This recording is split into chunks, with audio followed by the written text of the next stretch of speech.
Welcome back to Neko Nation Japan. We're back for the final month of the year, December 2020. Alright, let's see what we totaled out for the year. I'm going to do one more episode filling from the beginning of the year to the end, exactly what had to have happened, what changed. But for this episode, we're going to look at specifically the month of December and see what kind of things we got for the month. Let's go right into this. Alright, looking over here, we got ourselves some nice dividends we got here, right? Please like and subscribe. Leave a comment below. Tell me exactly what you want to see in your dividend passive income portfolio. Thank you. Looking at the month of December 2020, we have total account value of $75,279.54. Now that's breaking down to $46,500 in Roth account, $21,000 in the individual account, and $7,400 in the custodial account. We had some good dividend payments this month. I like it. With $96.73 into the Roth, $102.73 into the individual, and $25.02 into the custodial account. Not too bad, not too bad. All right, let's look at what we have here. So for the entire year, we go from 35 to 32 to 29, up from that 20,000 I put in, to 55,000, 57,000, 58,000, 61,000, 66,000, then going down to 65, 63, then back up to 70,000. And this month, last month of the year, December 2020, we have $75,279.54. Not too bad. All right, let's see my favorite part. You got it. So for the entire year, we got a dividend average of $117.40. Not too bad, right? Obviously, in the month of January, we had 0, 55. March, we had 133. April, 47. May, 57. June, $254. Not bad. July, 116. August, 58. September, best month out of the year, $284.17. October, $117. November, $58. And December, $224.48. Not too shabby. We're heading out the year in not too bad way. So let's look at our totals for this year.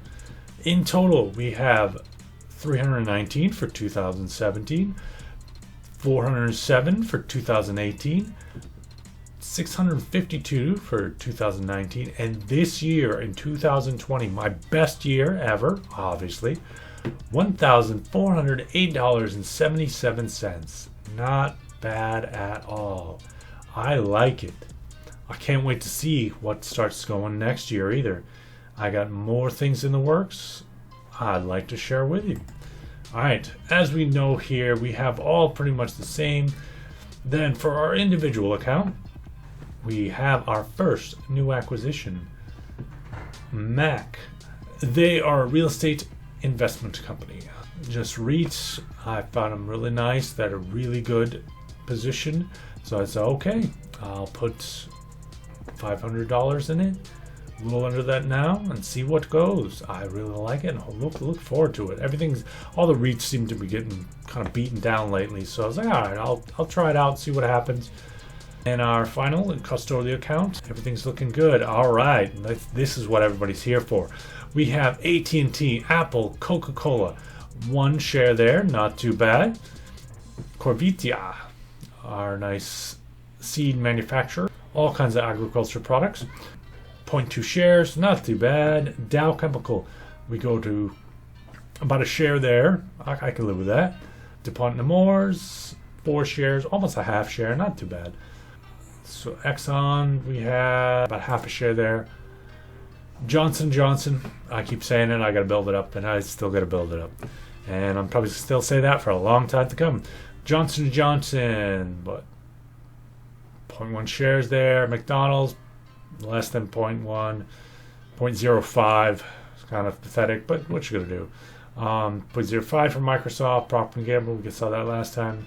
Southern Company, so we have 0.2. 3M, was that 0.04, 0.05, something like that. Public Storage, 0.05, kind of meh. All right, looking at our individual, we got a North American tanker, a nice payout there, 5 shares. I'll quickly live with that. CCL, still waiting on that. It's almost been a year. We're getting there. See how that goes. All right, Coca-Cola, about a half share there, a little over. Dow, almost a little bit above a half a share. Nordstrom, waiting. Tapestry, waiting. Toll Brothers, nothing there. Kim Realty, we have half a share there again. For our custodial account, we have 1.5 shares approximately. CCL, nothing there. Coca-Cola, about half a share, I think it is. Toll Brothers, nothing there. Kim, paying about 0.4, somewhere around there. Not too bad. All right, let's look at the year ending. So, beginning of the year, we had $28,542. End of the year, $46,531. Not bad. This month, dividend payment of $96.73. Individual, $15,000 starting the year, ending at $21,279. This month dividend, $102. Custodial account, $5,007. Ending the year, $7,462. Not too bad. I can live with that. Dividend payment this month of $25.02. Totals, I'm going to say it again, it's kind of ridiculous. $75,279.54. I really hope to illustrate the power of this method. Dividends going, snowballing every quarter, every month, just increasing and increasing. I have a limited amount of money in M states, so what can I do that'll grow that on a substantial and regular basis?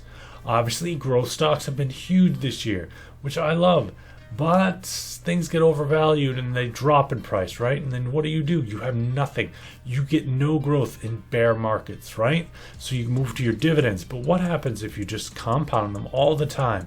Go through entire years, entire decades. See what kind of things happen. Let's see what happens next year. Thank you so much for coming. I'm going to do one more episode closing out the 2020. But for now, thank you for coming. Sayonara.